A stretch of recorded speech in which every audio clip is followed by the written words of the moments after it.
चलो दोस्तों शुरू करते हैं मनोचित्र कथा की खून का प्यासा। बहुत ही अच्छी कहानी है दोस्तों, ध्यान से सुनना। किसी समय एक गांव में यज्ञदत्त नाम का एक गरीब पंडित रहता था। यज्ञदत्त का इस दुनिया में कोई नहीं था, अतः पेट भरने की उसे कोई विशेष चिंता नहीं थी। किसी भी घर से उसे मुट्ठी भर आटा अथवा चावल मिल जाते, जिसे बना या पकाकर वह अपना गुजर बसर कर लेता। पंडित यज्ञदत्त की जिंदगी इसी प्रकार चल रही थी, लेकिन एक दिन उसने सोचा, अभी तो मैं जवान और शक्तिवान हूँ, अतः लोगों के घर पूजा पाठ करके पेट भरने का जुगाड़ कर लेता हूँ। परंतु मैं सदा तो जवान और शक्तिवान नहीं रहूँगा। एक न एक दिन तो मुझे भी बुढ़ापा आकर दबोचेगा। तब मैं पेट कैसे भरूँगा? कौन मुझे रोटी पानी देगा? कौन मेरी सेवा करेगा? इस दुनिया में मेरा तो कोई भी अपना सगा नहीं जो बुढ़ापे में मुझे बैठा कर खिलाएगा। मेरी भलाई इसी में है कि मैं आज ही अपने भविष्य के बारे में सोचना आरंभ कर दूं, वरना बुढ़ापे में दर बदर की ठोकरें खाते हुए ही दम तोड़ना होगा। यह सोच पंडित यज्ञदत्त अगले दिन भोर होते ही घर से निकलने लगा तथा पूरा दिन एक दरवाजे से दूसरे दरवाजे जाकर पूजा पाठ कथा आदि बाँचने का काम करने लगा। उसके बदले उसे जो धन व अन्न मिलता, संध्या को घर लौटकर जितना वह खा सकता खाता, बाकी संभाल कर रख देता। जब उसके पास काफ़ी सारा अनाज इकट्ठा हो जाता तो वह उसे भी बाजार बेच आता और प्राप्त हुआ धन भी वह उस डिब्बे में डाल देता जिसमें वह अपनी बचत जोड़ रहा था। इस तरह बचत करते करते कुछ महीनों पश्चात उसने कई हजार रुपये एकत्रित कर लिए। वाह, पूरे 5,000 जमा हो गए। अब मेरा बुढ़ापा आराम से कटेगा। वाह यज्ञदत्त, यह किया है तुमने बुद्धिमानी का काम। लेकिन पंडित यज्ञदत्त ने अपने कार्य में कोई कमी न आने दी। वह नित्य जजमानों के यहाँ जाता और पूजा पाठ करता। एक दिन वह किसी जजमान की तलाश करता हुआ एक दूसरे गांव निकल पड़ा।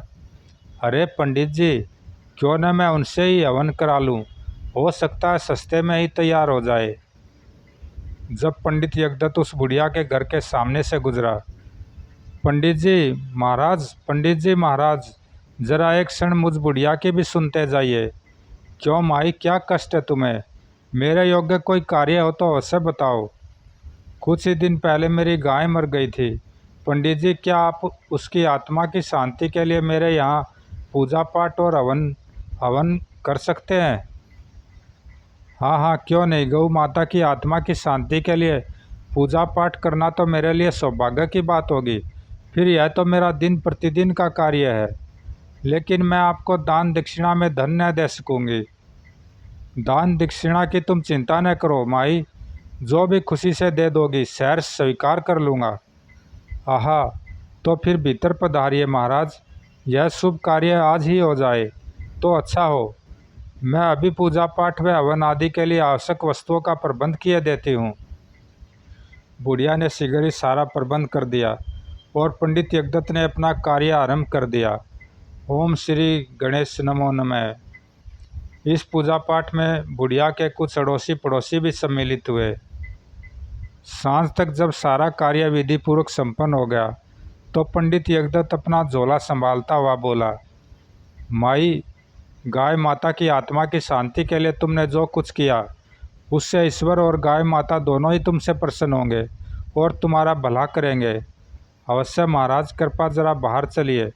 अब मैं अपने घर वापस चलूँगा, तब तुम्हें श्रद्धापूर्वक जो दान दक्षिणा देनी है दे दो। अवश्य महाराज, कृपा जरा बाहर चलिए। झोपड़ी से बाहर निकलकर, आप दक्षिणा में इस बछड़े को ले जाइए महाराज। जिस गाय माता की आत्मा की शांति के लिए आपने इतना कुछ किया, यह उसी का बछड़ा है। इसे जन्म देने के साथ ही वह मर गई थी। ओ, लेकिन मैं इस बछड़े का क्या करूँगा माई? आप इसे पालिए पोसिए, बड़ा होकर एक दिन यह आपके अवश्य काम आएगा। इसके सिवाय आपको दक्षिणा में देने के लिए मेरे पास कुछ है ही नहीं, और इसके खाने पीने का बोझ उठाना भी मेरे वश से बाहर है।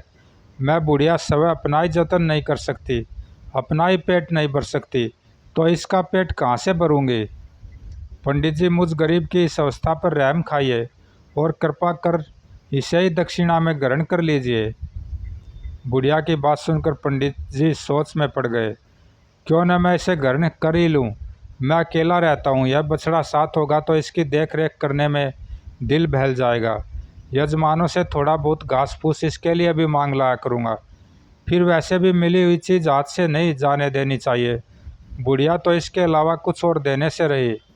सोचकर, ठीक है माँ, यदि तुम श्रद्धापूर्वक मुझे दक्षिणा में यह बछड़ा दे रही हो तो मुझे यह स्वीकार है। लाओ, इसकी रस्सी मुझे दे दो। ईश्वर आपका भला करे पंडित जी, यह लीजिए इसकी रस्सी। और पंडित यज्ञदत्त बछड़े को लेकर अपने घर की ओर चल दिया। हे गौ माता, अपने बच्चे के साथ साथ उस गरीब किंतु नेक पंडित का भी भला करना। पंडित यज्ञदत्त बछड़े को अपने घर ले आया और उस दिन से उसका पालन पोषण करने लगा। अब वह नित्य किसी जजमान की तलाश में निकलने से पहले बछड़े को कुछ चारा पानी खिला जाता और संध्या को लौटते समय किसी से थोड़ी सी घास तो कभी किसी से भूसा आदि ले आता। चूँकि गांव में भूसे घास की कोई कमी नहीं थी, इसलिए कोई भी बछड़े लायक चारा उसे देने में आनाकानी नहीं करता था। इस तरह से उसके साथ साथ बछड़े को भी खाने पीने की कोई कमी नहीं रहती थी। लो पंडित जी, आपके बछड़े के लिए भूसा और घास लाया हूँ। धन्यवाद रामू काका। समय बीतता गया और कुछ ही वर्षों में बछड़ा एक कट्टा काटा विशालकाय बैल बन गया। उस गांव में तो क्या, आसपास के गांवों में भी उस जैसा कोई दूसरा बैल नहीं था। अरे भाई भाई, वाह, पंडित जी के बैल का तो कोई मुकाबला नहीं। अरे भाई, होगा भी कैसे, हमारे पंडित जी ने भी तो उसे पालने पोसने में कोई कमी नहीं रख छोड़ी है। अपनी परवाह न करके उसे खिलाया पिलाया और उसकी देखभाल की है। लोगों की बातें सुनकर पंडित यज्ञदत्त मन ही मन फूला न समाता। एक दिन, आज मेरी सेवा और मेहनत पूरा रंग लाई है। मेरे बैल का दूर दूर तक कोई सानी नहीं। जैसा कि लोग बाग इसकी प्रशंसा करते हैं, उससे लगता है कि कोई भी सेठ साहूकार मुझे इसके अच्छे पैसे देने के लिए तैयार हो जाएगा और मैंने जो आज तक इसकी देखभाल और सेवा शुश्रूषा की, उसकी पूरी कीमत मिल जाएगी। जबकि उस समय बैल सोच रहा था, बेचारे मेरे मालिक को वर्षों हो गए। एक बेटे की तरह मेरी सेवा करते करते इसने मेरे खाने पीने में कोई कमी नहीं रखी, इसलिए मैं इतना स्वस्थ, लंबा चौड़ा और शक्तिशाली हूँ जिसकी सभी प्रशंसा करते हैं। अतः मुझे अपने मालिक के इस उपकार का बदला चुकाने के लिए कोई न कोई उपाय करना चाहिए। और एक दिन जब पंडित यज्ञदत्त बैल को चारा पानी देकर अपने प्रतिदिन के काम पर जा रहा था।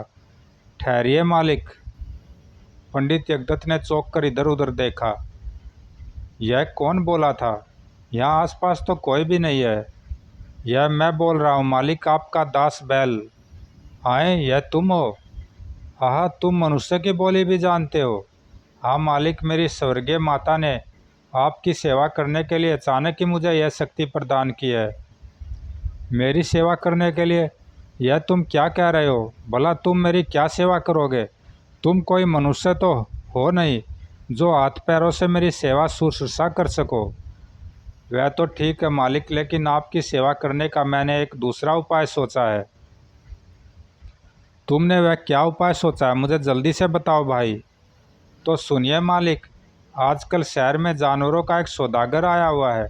आप उसके पास जाइए। और जब बैल अपनी योजना समझाकर खामोश हुआ, तुम्हारी योजना तो ठीक है भाई, यदि तुमने अपना काम पूरा कर दिखाया तो मुझे काफ़ी धन मिल जाएगा, लेकिन यदि आप मुझ पर और मेरी शक्ति पर विश्वास कीजिए मालिक, और देर न करके तुरंत उस सौदागर के पास जाइए। ठीक है भाई, जाता हूँ, लेकिन ध्यान रखना, यदि तुम्हारी बात झूठी साबित हुई तो मेरा सर्वनाश हो जाएगा। आप जरा भी चिंता न कीजिए और निश्चिंत होकर वैसा ही कीजिए जैसा मैंने कहा है। पंडित यज्ञदत्त उसी समय एक घोड़ा गाड़ी पर सवार हुआ और शहर की ओर चल पड़ा। यह बात तो तय है कि मेरा बैल साधारण नहीं है, लेकिन उसने जो कुछ कहा वैसा कर पाना भी कोई हंसी मखौल नहीं। खैर, अब जो होगा देखा जाएगा। शहर पहुंचकर वह जानवरों के सौदागर से मिला। आहा पंडित जी, आइए आइए। कहिए पंडित जी, मेरे पास कैसे आना हुआ? भाई, मैंने अपने गांव में आपका बहुत नाम सुना है, अतः तुम्हारे जानवर देखने चला आया। और हाँ, यदि मुझे आपका कोई पशु पसंद आया तो उसे खरीद भी लूँगा। क्या आप मुझे अपने जानवर दिखाने का कष्ट करेंगे? अवश्य अवश्य, आइए मेरे साथ। सौदागर पंडित यज्ञदत्त को सर्वप्रथम हाथियों के बेड़े में ले गया। यह है हाथियों का बेड़ा, राजा महाराजाओं की सवारी के लिए एक से बढ़कर एक हाथी, एक से बढ़कर एक हाथी। उसके बाद इन ऊँटों को मैंने दुनिया भर में घूमकर एकत्रित किया है, और इन जैसे दुर्लभ घोड़े आपको दुनिया में सवारी करने के लिए तो क्या देखने को भी नहीं मिलेंगे। अच्छे हैं, लेकिन ये भी मेरी पसंद के नहीं हैं। यदि आपको इन दूधारी पशुओं में दिलचस्पी हो तो मैं आपको बता दूं कि इनमें 20 शेर से लेकर एक बार में 1 मन तक दूध देने वाली गायें और भैंसें हैं। बहुत खूब, लेकिन इनके बारे में मैं आपसे बाद में बात करूंगा। पहले आप मुझे अपने तमाम पशु दिखा दें। ठीक है, तो आइए मेरे साथ। फिर सौदागर ने पंडित यज्ञदत्त को खच्चर गधे से लेकर एक एक कर अपने सारे पशु दिखा दिए, और अंत में उसे लेकर बैलों के बाड़े में पहुंचा। ये देखिए पंडित जी, मैंने दुनिया भर से एक बढ़कर नायाब बैल एकत्रित किए हैं। इनमें से कई बैल तो 100 मन का बोझ तक ढो सकते हैं, और खेत जोतने के लिए तो ये सभी एक से बढ़कर एक हैं। 400 बीघे का ही खेत क्यों न हो, ये उसे जोतने में 5 दिन से ज़्यादा समय नहीं लगाते। बस क्या मतलब यह है श्रीमान कि ये तो मेरे बैल के आगे बहुत ही कमज़ोर है। मेरा बैल तो एक ही दिन में 500 बीघे ज़मीन को जोत सकता है। नहीं, यह संभव है। अजी यही क्या श्रीमान जी, मेरा बैल 100 मन तो क्या, अकेला 100 मन के बोझ सहित 100 बैलगाड़ियों तक को खींच सकता है। नहीं, ऐसा हरगिज नहीं हो सकता। 100 मन से लदी 100 बैलगाड़ियों को 20 हाथी तक नहीं खींच सकते, तो भला एक बैल कहाँ खींच सकेगा? अरे भाई विश्वास करो, मेरा बैल इतना ही शक्तिशाली है। नहीं, मैं आपकी बात पर हरगिज विश्वास नहीं कर सकता पंडित जी। एक बैल चाहे कितना ही शक्तिशाली क्यों न हो, वह इतना बोझ किसी भी हालत में नहीं खींच सकता। विश्वास न हो तो शर्त लगा कर देख लो। पंडित यज्ञदत्त की बात सुनकर यह पंडित तो मुझे बिल्कुल मूर्ख और पागल लगता है। भला 50 हाथी मिलकर भी जिस बोझ को नहीं खींच सकते, उसे एक बैल क्या खींच सकेगा? ज़रूर इसे अपने बैल पर ज़रूरत से ज़्यादा घमंड हो गया है। अतः मैं इस मूर्ख पंडित से कुछ धन शर्त लगाकर जीत लूँ। क्यों पंडित जी, आप क्या शर्त लगाना चाहते हैं? 10-10 हज़ार रुपये की। शर्त की रकम सुनकर सौदागर की बाँछें खिल गई। वाह, यह रकम तो मुफ्त में ही मेरे हिस्से में आ गई। मुझे आपकी शर्त मंजूर है पंडित जी, लेकिन इसमें मैं एक शर्त और जोड़ना चाहता हूँ। वह क्या? यदि आप यह शर्त जीत गए तो मैं आपको 5,000 रुपये और दूंगा, यानी पूरे 15,000 दूंगा। और यदि आप हार गए तो 10,000 के साथ साथ आपका बैल भी मेरा हो जाएगा। ठीक है, मुझे मंजूर है। तो आप कल सुबह रुपये और बैल लेकर यहाँ आ जाइए, बाकी इंतज़ाम मैं कर लूँगा। ठीक है, तो मैं चलता हूँ। पंडित यज्ञदत्त अपने घर की ओर चल दिया। वाह, खूब फंसा यह मूर्ख मुर्गा, हा हा। मैंने सौदागर को बैल के कहे मुताबिक शर्त के चक्कर में फंसा तो लिया है, लेकिन यदि मैं हार गया तो मेरी सारी जमा पूंजी एक ही झटके में निकल जाएगी और मैं बर्बाद हो जाऊंगा। घर पहुंचकर पंडित यज्ञदत्त ने बैल को सारी बात बताई तो बैल प्रसन्नता भरे स्वर में बोला, अब आप जरा भी चिंता न करें मालिक, समझ लीजिए वह 15,000 रुपये आपके हो गए। इस बात का फैसला तो कल सुबह ही होगा। इधर सौदागर ने पूरे नगर में उस शर्त की बात फैला दी ताकि पंडित यज्ञदत्त शर्त हारने के पश्चात रकम देने से मुकर न जाए। क्या कल सुबह एक बैल 100 मन से लदी 100 गाड़ियाँ खींचेगा? भाई मुझे तो विश्वास नहीं होता। विश्वास तो मुझे भी नहीं होता, लेकिन इस बात पर सौदागर और पंडित यज्ञदत्त में 10-10 हज़ार रुपये की शर्त लगी है। तब तो भाई मैं यह ज़बरदस्त नज़ारा देखने ज़रूर जाऊंगा। हम भी जाएंगे। क्या कहा? इस बात पर 10-10 हज़ार की शर्त लगी है? हाँ भाई, यह बिल्कुल सच है। मैं तो कल यह मुकाबला देखने अवश्य जाऊंगा। इधर उस रात न पंडित यज्ञदत्त को नींद आई और न ही उस सौदागर को। अगले दिन पंडित यज्ञदत्त अपने बैल और रुपयों के साथ सौदागर के पास पहुंचा तो वहां उस तमाशे को देखने के लिए हजारों लोग मौजूद थे। साथ ही 100 मन के बोझ से लदी 100 गाड़ियाँ भी एक दूसरे से बंधी एक कतार में खड़ी थी। बैल तो इसका वास्तव में नायाब है, लेकिन मुझे विश्वास है कि शर्त मैं ही जीतूंगा। क्या रुपये ले आए? हाँ, यह रहे पूरे 10,000 रुपये इस डिब्बे में। तो ठीक है, सबसे आगे वाली गाड़ी में अपने बैल को जोत दो। पंडित यज्ञदत्त ने अव्यवस्थित हृदय से सबसे आगे वाली गाड़ी में अपने बैल को जोत दिया। बैल भाई, मेरी इज्जत रखना। यदि तुम इन गाड़ियों को न खींच पाए तो मैं न केवल 10,000 रुपये हाथ से धो बैठूंगा, बल्कि इन लोगों के बीच मेरी इज्जत की भी अर्थी निकल जाएगी। आप चिंता न करें मालिक, केवल तमाशा देखिए। बैल के जूते सौदागर चीख उठा। पंडित जी, अब अपने बैल को इस बोझ को खींचने का इशारा कीजिए। हो हुर्रे हुर्रे, हा हा, चल मेरे शेर, बढ़ चल आगे। तुरंत बैल आगे बढ़ने के लिए शक्ति लगाने लगा। हा, पंडित जी हारेंगे, हारेंगे भाई हारेंगे, पंडित जी हारेंगे। लेकिन बैल से काफिला 1 इंच भी नहीं खींच सका। आहा, वह गाड़ी नहीं खींच पा रहा है, शर्त मैं ही जीतूंगा। वो बैल तो अपने स्थान से हिल तक नहीं पा रहा है। हे ईश्वर, उसकी मदद कर। हे माँ, मेरी मदद कर, अपनी शक्ति मुझ में भर दे। अगले पल आकाश से जैसे शक्ति की किरणें बैल पर बरसी। तेरी सदा ही जय जयकार है माँ, मैं अपने भीतर तेरी अपार शक्ति महसूस कर रहा हूँ। और जय माँ शक्ति वाली, चर चर। वह अनोखा दृश्य देखकर लोग बाग आश्चर्य से चीख उठे। अरे देखो, बैल पूरी 100 गाड़ियों को खींच लिया जा रहा है। वाह, यह तो दैवीय चमत्कार है। उफ, आंखों पर विश्वास नहीं होता। सौदागर ने जब वह दृश्य देखा, उसके पैरों तले की धरती खिसक गई, जबकि पंडित यज्ञदत्त का चेहरा प्रसन्नता से खिल उठा। हे ईश्वर, यह मैं क्या देख रहा हूँ? वो मारा, मैं शर्त जीत गया। इस तरह पंडित यज्ञदत्त शर्त जीत गया। लाओ भाई सौदागर, शर्त के मुताबिक 15,000 रुपये निकालो। ठीक है, अभी देता हूँ। और मजबूरन सौदागर को पंडित को 15,000 रुपये देने पड़े। रुपये लेकर पंडित यज्ञदत्त तो अपने बैल के साथ खुशी खुशी अपने घर की ओर चल पड़ा।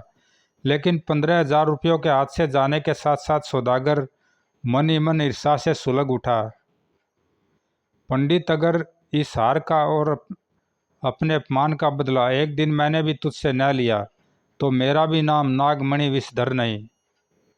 अब पंडित यज्ञदत्त अपने बैल के साथ खूब आनंदपूर्वक रहने लगा। अब बैल का पहले से दुगना ख्याल रखता। बैल भी अपने मालिक की प्रसन्नता में प्रसन्न था। लेकिन अभी एक माह ही बीता होगा कि इंद्र देवता का उस नगर पर प्रकोप हुआ और वहाँ मूसलाधार बारिश होने लगी। कड़कड़ कड़ाक। वह मूसलाधार वर्षा इतनी भयानक थी कि नगर में बाढ़ आ गई। कच्चे पक्के मकान, लोग व मवेशी आदि उस बाढ़ में बहने लगे। बचाओ। जब वर्षा कई दिनों तक नहीं रुकी तो लोग बाग मंदिर मस्जिदों में प्रार्थनाएं करने लगे।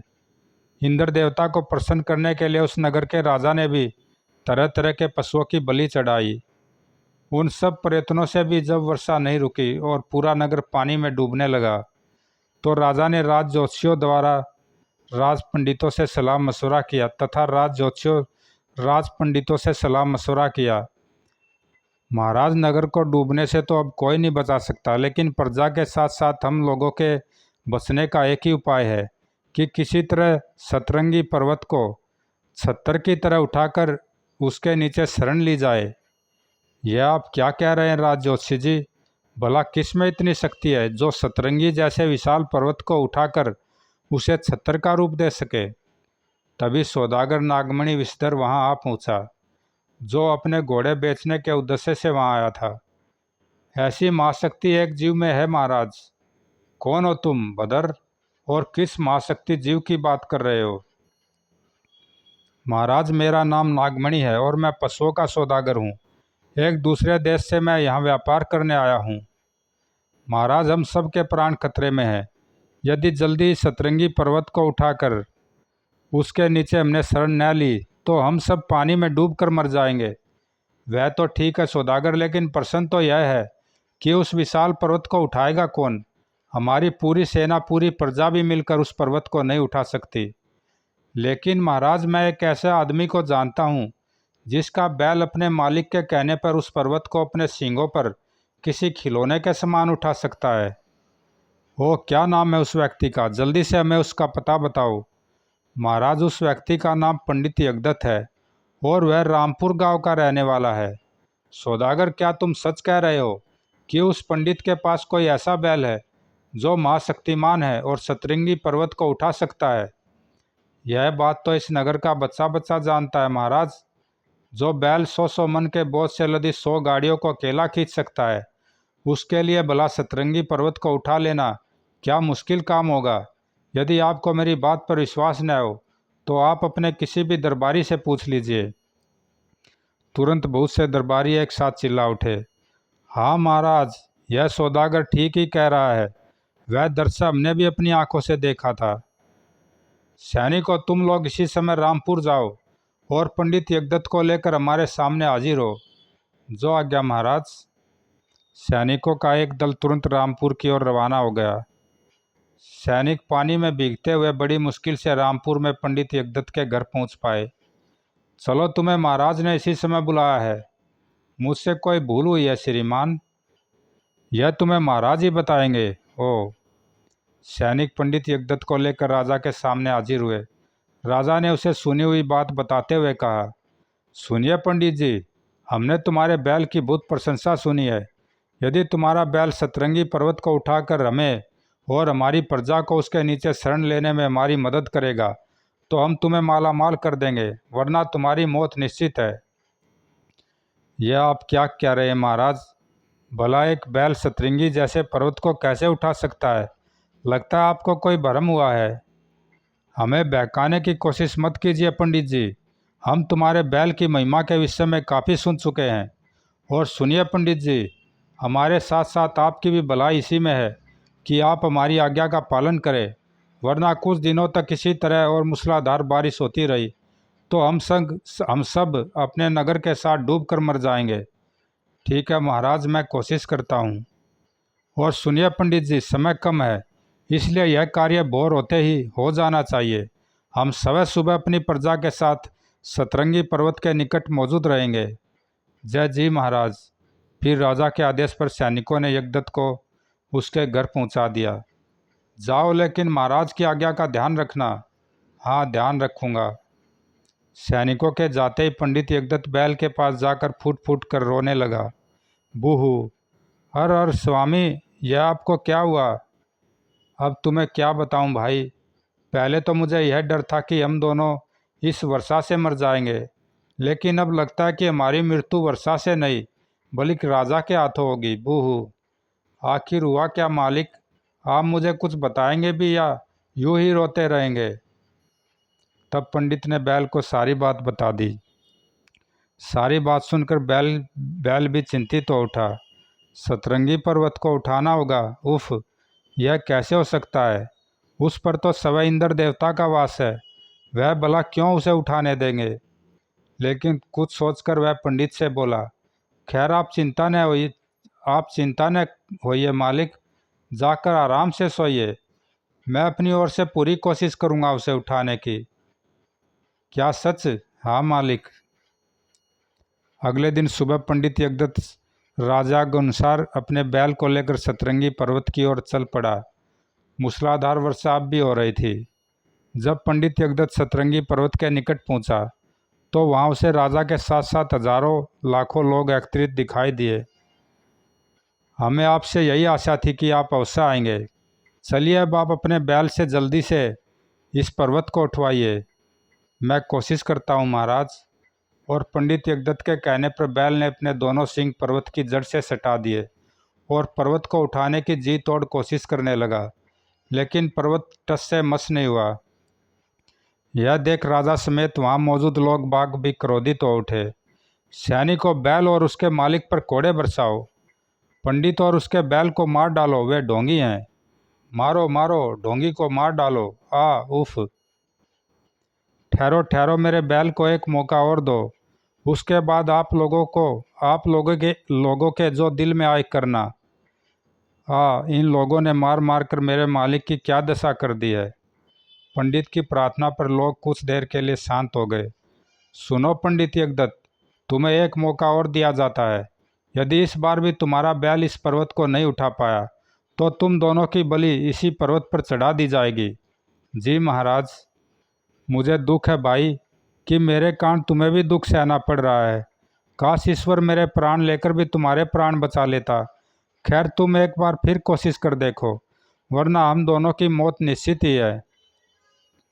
बैल ने एक बार फिर अपने दोनों सींग पर्वत के नीचे डाल दिए और अपनी संपूर्ण ताकत लगाकर उसे उठाने की चेष्टा करने लगा।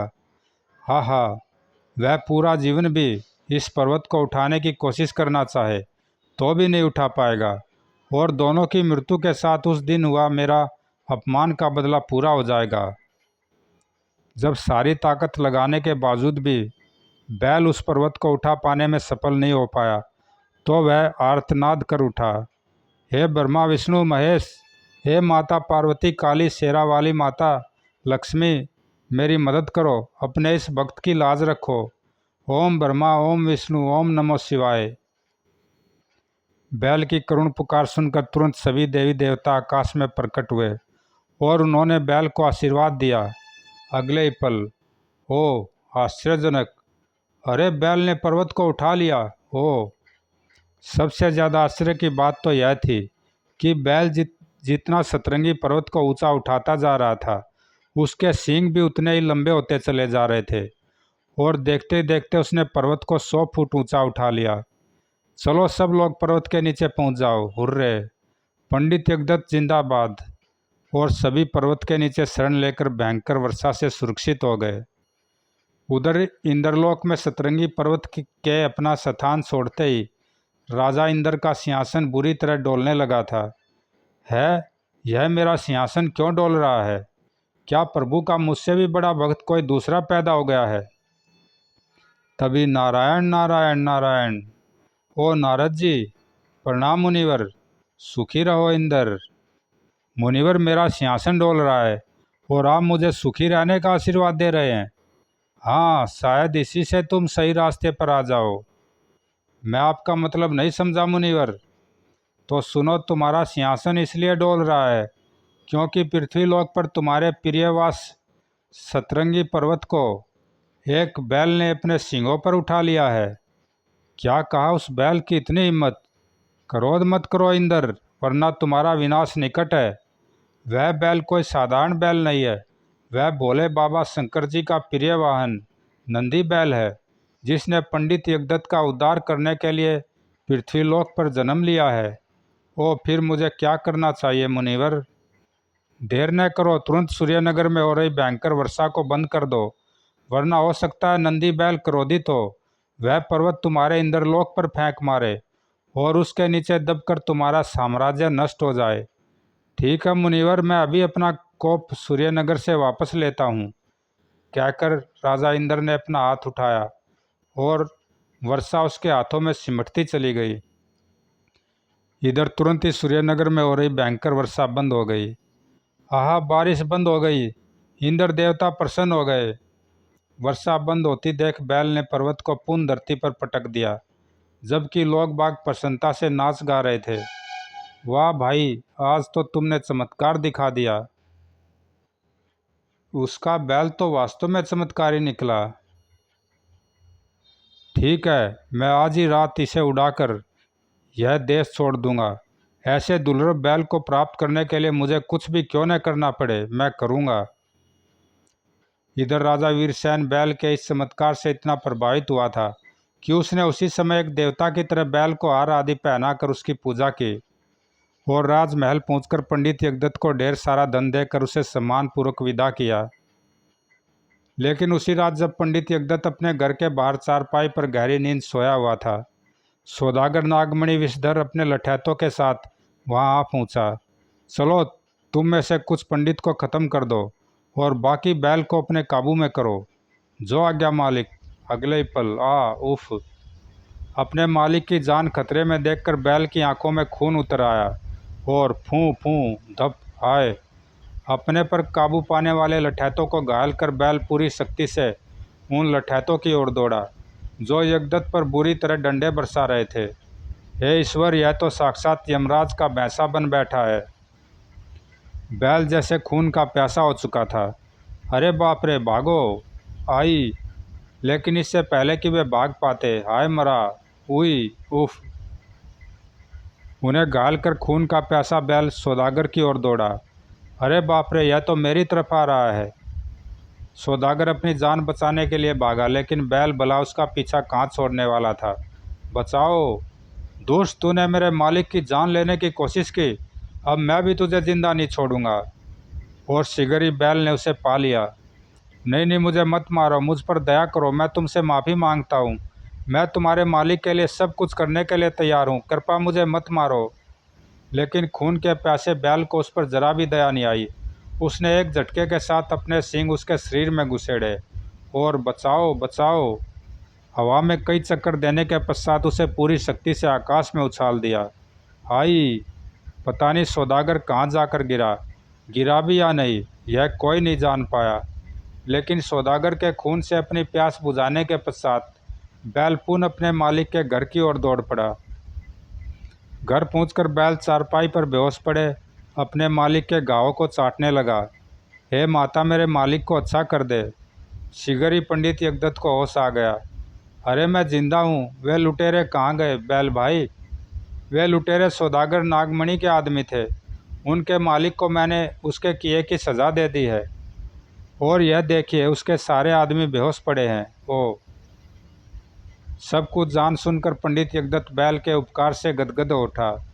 सच भाई, तुम बैल नहीं बल्कि बैल के रूप में कोई देवता हो। तुम्हें पाकर मैं धन्य हो गया। जब उस देश के राजा वीरसेन को सारी घटना का पता चला, तो उसने न केवल सौदागर के सारे जानवरों को अपने कब्जे में लेकर उसके लठैतों को कठोर दंड दिया, बल्कि पंडित यज्ञदत्त को अपना राज पंडित भी बना लिया। और पंडित यज्ञदत्त अपने बैल के साथ राजमहल के ही एक हिस्से में आनंदपूर्वक रहने लगा। समाप्त दोस्तों, अच्छी कहानी थी। ज़रूर लाइक सब्सक्राइब करना, कमेंट में बताना कैसी लगी। धन्यवाद दोस्तों।